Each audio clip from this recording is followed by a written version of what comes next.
All right. Good morning, good day, good afternoon, wherever you might be. Today, I am here with Walker, which is in my world a very unique guest because not so much because he wrote a book, because I've had a lot of people writing books. That is a unique thing, but what's very unique about Walker is he wrote a very different book. And I was just talking to Walker before we went live right now, and I told him I envied him, and I really do because I wanted to write a book that he have done for years. I wanted to do something that is more entertaining than just the boring academic book on how to improve your skills in negotiation. So Walker's done what I wanted to do for years. I've actually tried, and I'm not good at it, so it will probably never happen. So anyway, Walker, thank you for joining me. So happy to have you here today. Walker, could you start off just giving a few bullet points about yourself? What made Sure. you what made you get into the whole world of writing this book and the world of deal making? Um, First of all, thanks for having me, Keld. I appreciate it. My background is in real estate. My family was in real estate, has been in real estate, in various different disciplines. But really, over the last 15 years, more directly, my company worked into almost exclusively doing public-private partnerships. So we work with cities, states, housing authorities, sometimes in mixed use developments. Um, but that our niche is really we're a real estate development company. We are vertically integrated, so we have our own construction arm of the company, but we really specialize in taking projects that might be politically complicated or financially difficult, somewhere in that operationally messy, I'll say that. And we try to make those projects happen, bring them to fruition. And I really feel like ultimately where we sit is we try to place risk correctly in the deal. So we are understanding the public entity can take certain risk and that the private side needs to take certain risk. And what somewhat sets our company apart is that we invest capital in almost all the projects that we develop. So even if they're public-private partnerships, we are often part of the capital stack. Uh, all that leads into the book. Realistically, right during COVID, which no one likes to talk about anymore, especially in real estate, that was a dark time because we owned a lot of our portfolio was in hotel. And in that window of time, I remember having a meeting at one point, and I think the highest occupancy we had in any property was 5%. So you're not trying to figure out the right budget, and you're just hoping that the tides turn. And Right. it right in started writing the book, and for me, it was a little bit of a release and funny to try to distill what would be rules for deal making and negotiating within a window of time where there were very few deals happening.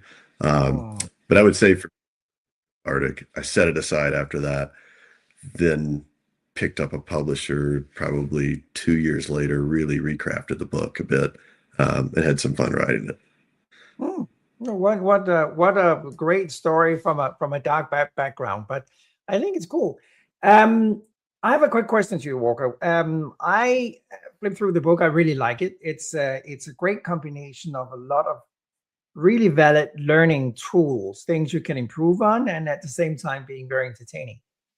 One of the questions I have for you is, what do you think is the biggest misconception people have about making deals? Oh, that's a loaded question, but it's if I answer it directly, I would say there is this notion that negotiating is antagonistic, right? That Mhm. there are two sides of the line. And that I think if I go back and look, I know you've written several books. I've written one so far, but I've read several. I like the topic from, fiction to nonfiction, anything that involves deal making, negotiating. I think one of the misnomers is, and I've heard you talk about this before. Never Split the Difference was Chris Voss's book. It was a great book. I enjoyed it. And for some reason, on the heels of that, there was just a whole slew of it needs to come through the lens of FBI negotiation and hostage and these really like intense situations. And I just find in most of our deals, that's not where we're approaching it, right? Mm, It's very much, and I think the larger the deal size gets, the more unified that party actually becomes because everyone in the room is really ultimately just trying to get the deal done. So mm, I've found there's a, if I put it in different terms, we've been much more successful creating value as a group than trying to steal value across the table. mm, Um, the, some of the best ideas that we've had have come from the other party, mm, div- interest and needs and what they need to have in the negotiation. And oftentimes they become a little bit of a thought partner with us. mm, And again, mm, I think that goes more broadly into deal making, negotiating in mm. general. Right. That makes sense, and obviously, no surprise. I would completely agree with you. So I assume, based on what you're saying right there, that you focused on trust as well, and there's a certain level of trust between you and the partners that you work with. I'd even double down on that. I think we deal in trust. The reason we're Mm, at the table because there's a backlog of projects we've done, you mm, historic value in what we're bringing to the table. But yeah, without trust, it would be hard for us to get these projects off the ground and have those first couple of meetings. mm, We're mm. so Right. states in a municipality, we want to do 3, 4, 5 projects within that municipality because the Right. second project much easier to build that trust than the first, right? Yeah. So Yeah. go into a new market. Mm. I have another loaded question for you, Walker. Why do smart people continue to make bad deals? I mean, most people are intelligent and well educated in the world of business, and we still see repeatedly that people continue to do bad deals. I'm just wondering why. I think bad deals oftentimes they're the most expeditious path. Mm, I hate to say it in that way, but it's the laziest thing to do is to sign the piece of paper, right? mm, Let's get out of here. And look, I've been guilty of that. right. It was close to what we were looking to achieve, Mm, and it was over quickly. And I think right. that's the a lot of deal makers fall into is, uh, hey, this is a doable deal. It may not be what Yeah. the most, but we can get it done. And the worst thing you can be is a deal junkie. Mm. Yeah, I love that term, a deal junkie. Walker, I attended a conference very recently, and there was a speaker on stage who shared the following message. He said, a successful negotiation is where both parties walked away slightly unhappy with the deal. What do you feel about a statement like that? Those are in absolutes. Sometimes that's true. I would say without a ton of thought into this exact answer, there's also a scenario where a successful deal is both parties walk away and the opportunities of that deal were much larger than they thought when they walked in the room. I Mm, find that, and those are my favorite, mm, and we've done that where both parties leave and think, this deal is larger or more special than what we thought we could achieve when we walked in the room. I think that's the best outcome. mm, mm, Not always achievable, but mm. they're definitely. Yeah, no, absolutely. Walker, back to your book. What was the reason that you decide to write it more like a non-fiction and entertaining, and still, put in a lot of Easter eggs and educational points in it? I think the combination is just wonderful. As I said earlier, I really enjoy reading it. Why not just write a boring academic book like I tend to do? Let's, I appreciate your humble approach, but I think it's this. I think the book I was trying to write. I read a lot of nonfiction, obviously in the business world. It's a good to use a baseball analogy, it's a good changeup, right? Occasionally, you kind of get tired of dredging through some of the academic pieces. And look, some of the academic books are the most fruitful that you can read because it is bullet points. You get somewhere. Mm, This would be, yeah, take a Sunday afternoon read where you really can pick up those Easter eggs, like you said it, but be entertained by the story. And I really tried to build real characters that had a little bit of depth to them, not mm, just kind of a light parable over bullet points. Um, mm, I, I digest information. If I read it, I get a lot of it. If you tell me a story and I can identify with it, mm, I mm, do more of, the overall themes of that discussion. And mm, that, take something that may be a little 2D and make it a little more three-dimensional by bringing it mm. to. Yeah. Was it out of curiosity, being an author as well? What was it a difficult process, Walker, coming up with the whole storyline and creating the characters and building that environment? Was it, are you just a natural? Um, it was interesting in that I had a storyline and an outline to begin with, and really halfway through the book, maybe a third of the way through the writing, the characters kind of take on a little bit of their own life. And so I think the book steered a little bit left or right of what I originally intended because it just felt more natural for, let's say, that character to have taken that path. Right. Uh, and that was a little difficult because it involves quite a bit of rewriting and getting it Yeah. headed toward the conclusion that I wanted it to come to. But I would say too that that piece of it was also maybe the most fun. Um, Mm, mm. lie in bed at night thinking about what a character should do than which debt payment we need to make.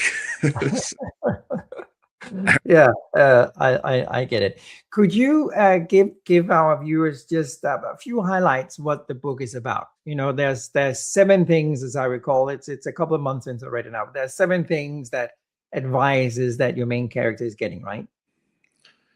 That's right. And without giving anything away, I mean, the book really starts, it's the age-old mentor mentee. You have a young real estate entrepreneur, and then the mentor who is a little more shadowy figure than you might would typically have as a mentor within a novel. And that was purposely so because in business, sometimes you learn great lessons from people that may not have all of your best interests at heart. I definitely have. But Will Powell is the protagonist, the young entrepreneur, and he sees something in this Julian Darrow character. He knows deep down maybe he's a bit of a target and that he's a pawn in some bigger game here, but he's willing to set that aside for the benefit of learning. And I think that's to me what makes it real is that in business and deal making, negotiating, the situations are never perfect, right? Mm, mm, Fairies and mm, unicorns looking out for you. Sometimes you're learning from your own mistakes or someone getting the best of you. And I mean, that's what polishes the craft. But that's the arc of the book is that relationship and then how it takes it through one singular deal and really weaving in seven rules of negotiation that the mentor or deal making that the mentor is imparting on Will. Um, and like I said, they're living them through as each rule is presented. They're in the throes of dealing with that real estate project. So mm, that's the baseline, and having the ups and downs is natural. And I think my hope is if someone reads the book, you don't have to carry all seven around with you in your back pocket. My hope is you really identify with a few. They're not meant to be in some linear fashion, and that it can improve the outcomes of your deal making. mm. So your ambition with the book, Walker, besides people, I hope, is having a good time reading it, is what is the key takeaway that you would hope that the reader is taking away from reading it? So I think the pivot for the reader and this comes from personal experience. I think this is my personal journey in negotiating and deal making. My hope is, instead of trying to approach a negotiation with this Swiss Army knife full of tricks, right? And a Mhm. very scripted negotiation from start to finish. You know how it's going to end, right? That instead you walk in with a very open mind and the confidence with a handful of rules that you're standing on to really engage the other party and let the deal naturally take shape Mm, and piece the parts of it, parse the different pieces of the negotiation, mm, um, and have a collaborative exercise, because a mm, pre-deal before you walk in the room can only ever be as good as you thought when you walked in. My hope is that it could slightly change the way that someone walks into the negotiation, the first meeting, the first phone call. And I think all too often, and this is from personal experience, I have made this mistake more than once, where you come in completely conceived, a fully baked deal. You've penciled it out in your mind, start to finish, you know where it's going to end. And as soon as one thing doesn't follow that track, you're toast, right? You're starting over. And I hope that the rules in the book are really meant not to be this Swiss Army knife of tricks. It's really meant to be a lens to have the confidence to walk in with an open mind and understand, okay, let's engage the audience here and let's really have a productive conversation, and then start to tease the deal out of those negotiations rather than, like I said, erroneously having it all figured out before you walk in. mm. Yeah, that makes sense. One thing I was thinking about, Walker, when I was reading the book is how can someone recognize that they're about to agree to a deal that they might later regret? Is there a magic solution to that? Well, I, everyone has this gut feel, and you talk about it all the time. Um, I believe you can feel when you're acquiescing too much and when you should really put more work into when you leave the table and there is that gut feeling of, this isn't the time to sign. Mm, I'm scientific than that, right? mm, But mm, at certain points in the deal, you should have. And when I say fully baked project, or a fully baked deal, I don't mean that you shouldn't have your list of wants understood. You need to have that. If you're not achieving your short list and your highest priorities, I think there's probably more work to put into that deal. And like you said earlier, oftentimes, people do sign deals. They do deals that just aren't in their best interests. And I think a mm, lot aren't willing to put in the right amount of time. mm, And mm. working on, sometimes our front end pre-development is 18 months. Wow. Not Mm, like that, right? But we've had to become patient to achieve the mm, project. mm. Yeah, that's a good point. So you think one of the dangers is just being in a hurry, right? Want to finish it, and as you said earlier, being a deal junkie. Just want And to I'm close deals. being in a hurry and wanting so desperately to have the deal done. Mm, We're yeah. to the sometimes to our own detriment, where we expedite the process. We get it Mm, signed and 75% of the deal we wanted. yeah. I think everybody's been in that boat. Oh yeah. Yeah. Absolutely. Well, another question. Based on your life and your experience, what role does ego play in deal making? You were talking about a little bit about that in your book as well. A lot. I think ego is a major player. The funny thing is, I think it's on both sides of the table, and it's Mm, understanding how you manipulates the wrong word, but how you really play with ego to the benefit of the deal.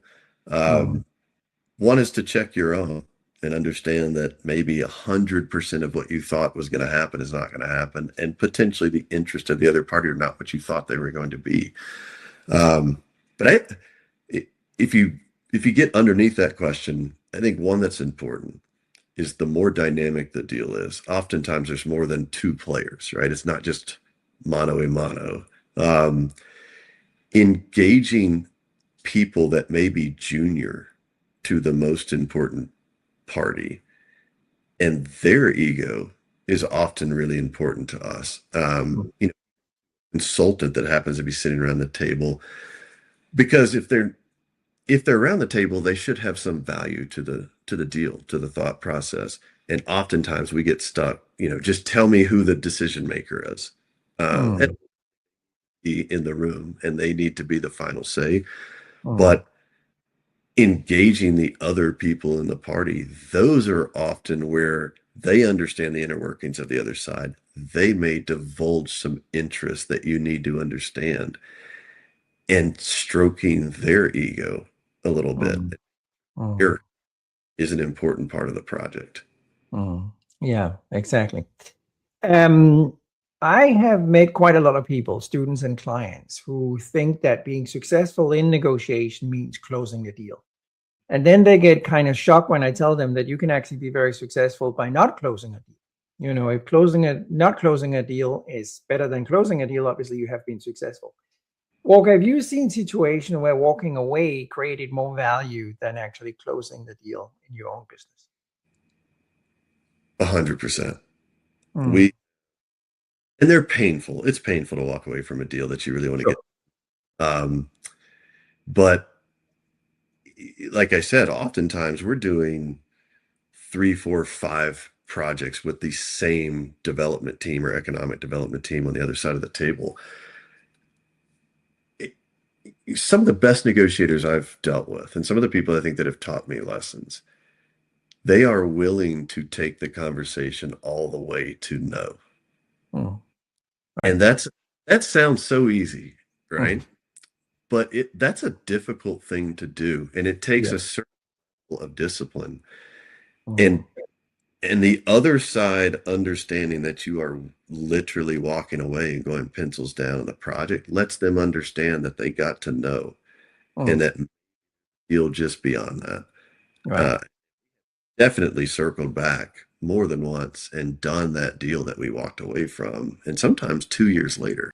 But I would say not only have we done it, sometimes it's very important to be able to walk away. Right. That absolutely makes sense. Now, if somebody's entering a major deal next month, what would be your advice to them? What is the first thing they should do? One is prepare. That should be a golden rule. I think we get caught in this idea that the best negotiator is the smartest person in the room, and that they should, that it's better to just fly from the seat of your pants here and get deals. Quite honestly, especially in public-private projects, you need to do a fair amount of due diligence if the deal's important enough and it's of a certain size, right? You need to be prepared. That's number one. You need to understand the parties in the room, and you need to understand your priorities. I think that's when people try to step past. They think they know themselves too well. No, you need to put those bullet points on paper, and you need to know what you're trying to achieve in the deal. That would be step one, is really throw out that idea that you don't need to prepare. That's a bad idea. Right? But it is highly important. Other rules, but that's the golden rule. Right. In your world, with the experience you have and all the deals you've done, Walker, what preparation step do you see that most people underestimate the most? Because I think the reason I'm asking, Walker, is that I sometimes meet professional negotiators who are negotiating for millions of dollars, and the time they take to prepare is basically the travel time they have from their office to the counterpart's office, and it's Right. scary to me. So what do you see being the main, if nothing else, the main preparation step that we absolutely need? You need to understand your value in the deal. And what I mean by that is, oftentimes when you sit with that question for a second, it's not what your initial response would be. There is a reason you're having this meeting. There is a reason the other party is wanting to engage with you. And you need to understand the value even sometimes down to the monetary value that you believe you are bringing to the deal. Why are you a benefit to this conversation? And starting from that standpoint helps you ask certain questions. It helps your vantage point of how you enter with an open mind. But the second piece to that is understanding the value you believe that other party brings. Down Mm, to that level, you can make it. Sometimes mm, that's very general, and sometimes that's a sources and uses spreadsheet. But mm, mm. I believe that's a critical step. And Right. often people undervalue themselves to their own detriment. Right. Yeah, absolutely. That's a very good point. Now, we haven't prepared our conversation, so this question might surprise you a bit, Walker. But what's the most surprising deal outcome you ever witnessed in your career? Is there a single one that stands out where you thought afterwards, "My God, that was extremely positive or surprisingly negative"? Well, I'll give you one example that comes to mind off the top of my head. It was a tough negotiation. It involved a mezzanine lender who was really, I think, trying to find our no. Really trying to push to the edge of, okay, what is the acceptable interest rate terms, escrow agreements, and whatever that we can have. And at the point, there was behind that mezzanine lender, there was a family shop who was providing all of the equity, right? And not to get into too much detail, but it got to the point where it got antagonistic. And Mm, I remember calling the gentleman that represented the actual money in the deal, who was really not involved in the weeds. And I said, look, I really feel like you're poking the bear here for no great reason, or your team is.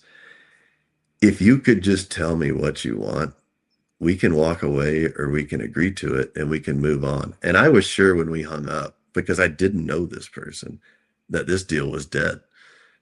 And the next day, the firm called and said, we'll agree to it. mm, We him, and he said, look, let's just do the deal. We had a transparent conversation. And I think the nugget I took from that is we really did have an open conversation in 15 minutes about what I needed and what he needed. And mm, years ago, it's one of the first times I really realized me being transparent is just as important as trying to find the other person's mm, mm. need is the most direct path to the deal. So you think obviously it's hard to figure out what the reason was they changed their mind, but you think it was the transparency part that made it turn around?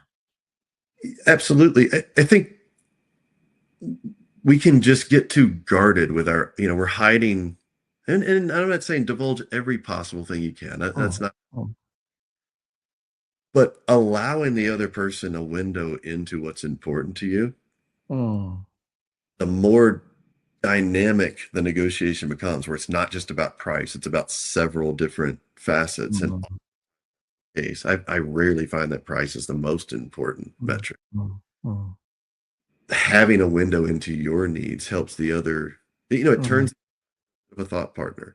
And mm, look, with someone you trust so little that you're afraid to divulge any information, you're probably about to do a bad real estate deal. mm. Or you're going to be tied to someone you wish you weren't for the Right, next three. right. Yeah. No, that makes sense. What's the cost of being a poor deal maker? Well, money in my Mhm. business. Um, I heard a term years ago. They said there's a lot of numbers worse than zero in real estate, you know, because you always think, well, I can either make a lot of money or I just won't make any money. No, you can lose a lot of money. And Yeah. so, I think it's a funny way to look at it, but it is. Mm, mm, And I mean, the major cost for us is dollars and cents because we have to be profitable to stay in business. But trust, I would put and trust might even mm, be dollars and cents. But if mm, we take the time to build a relationship and mm, spoil it by the other side feeling like we somehow disadvantage them, we know we're never doing another project with that city or mm, state. And mm. that, I mean, what a shame after we spent the Mm. time relationship together. Right. Right. Exactly. I have sometimes encountered, Walker, that you take one individual and replace that individual with another professional, and suddenly that deal made an additional $6 million just by replacing the individual. And to me, it's actually kind of I wouldn't call it surprising, but interesting that, I usually use the term that all business is human, right? It's people negotiating with people. And if you replace one individual with another, you might make another 10 million, you might be losing 10 million. And sometimes I see that organization underestimate the importance of having the right individual sitting at the table negotiating. Is that your experience as well? I could not agree more. And it's within, sometimes it's the replacement of the individual is just that you had the wrong discipline at the table. Mm, The solving for was not, a procurement problem. It was, mm, a total budgetary problem, and the person in charge of those dollars and cents really needed to be at the table. Sometimes it's that simple, but I would say too, sometimes it's just that the person across the table lacks the creativity that the deal requires. yeah. And Mm, substitute, mm, XYZ, mm, a new thought partner brings a whole new perspective of the deal.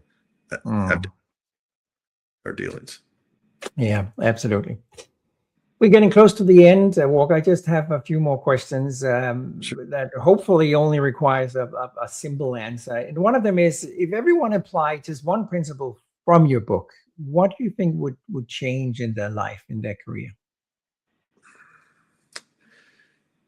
I would zero in on one rule if you take any, because I think it's maybe the most universal, is aside from preparation, being active. But there's a thought in the book that good ideas become great ideas when you gift them to others. Mm, What I mean by that is rather than coming to the project with all your great ideas on how you're going to solve the world, or this particular project or negotiation, asking for the other side's help or somehow seeding an idea that they can ponder and bring back to you a solution. I have found in our deals, it is maybe the singular game changer to have engaged the other party by them not feeling like what they're celebrating on is your idea, but it's theirs. And now mm, they're just so much more willing to explore that idea. mm, Um, you could dive into that for another hour, but that simple mm, idea to have mm, some own the idea and have it be theirs. You can take a good idea you had, make it a great idea for the deal just by mm, giving. mm. Yeah, I love that. That's a great piece of advice. Another question, Walker. What do you think in your world? What should people stop doing immediately in deals? If there was just one thing they should stop doing that you see quite often people are doing. Stop laying them out linearly before you get to the table. Mm, okay. It's a terrible idea. Yeah, I love that. Yeah. Mm, yeah, exactly. That's a good point. And the last question, what's next for you after the Dealmaker? Is there coming a Dealmaker 2? Has Hollywood called you yet? There's a movie coming out? Or I would love to write another. We're in the middle of two big public-private projects this year, so I want to get to the other side of them, but I'm toying with an outline of another real estate-based novel that's somewhat steeped in deal making. But yes, Mm, I mm. Right. I do have a bonus questions as well. Everybody in the world is talking AI, obviously, and AI is going to have a huge impact on negotiation. How do you see deal making evolving in the world of AI in general? I assumed you had to ask an AI question at some point, right? That's good. Um, I, without being technical, I believe, and you're already seeing it, that it's not a scenario of if the parties are using AI to do some research, discussion, back and forth, thought generation. It's just how well and how adept are the parties at it, and the deal makers that are not toying with AI, at least at a very high level right now. are going to be left behind because the amount of knowledge behind it is just in another stratosphere. Mm. All I can say is, and you could speak so eloquently to this than I can, but our company, as a rule, about a year and a half ago, we really adopted the idea that we need to have AI as another thought partner within our deals. And I think it's been game changing for us. Mm. Mm. Okay. Yeah. Possibilities we had. Mm. Could you name a couple of areas where you've seen it's really changed the game for you? Um, so in the nature of the projects we're doing, one thing we've used AI, and I personally use it for, is understanding the capabilities of the other party. So for instance, in a city that we're doing business with in Colorado, in a split second now, I can understand their bonding capacity, their willingness to incentivize. What three projects recently they incentivized that were very similar to the ones that we're working on? Mm. The weeks of research before. And now Mm. you're able to do that going into your intro call. And Mm. so I feel like what's happening for us is our first call is Mm. fourth call used to be. Mm. And that's very helpful for moving the projects along. It's Mm. exponential for us. Mm. And appreciates when you do have a level of understanding of their business. Mm. Yeah. Yeah, absolutely. Plenty we could talk about. Oh yeah, yeah, absolutely. Last but not least, Walker, where can people grab a copy of your book? I think the easiest is Amazon, and we have, it's available wherever books are online. It's in several stores, and we're really just right now just recorded the audiobook, so that will be coming Okay. out. Oh, cool. Yeah. Uh, Are you doing the audio yourself? Or? It's funny. We originally hired an actor, did it, and then I decided I think I need to do it myself. All So, right. Okay.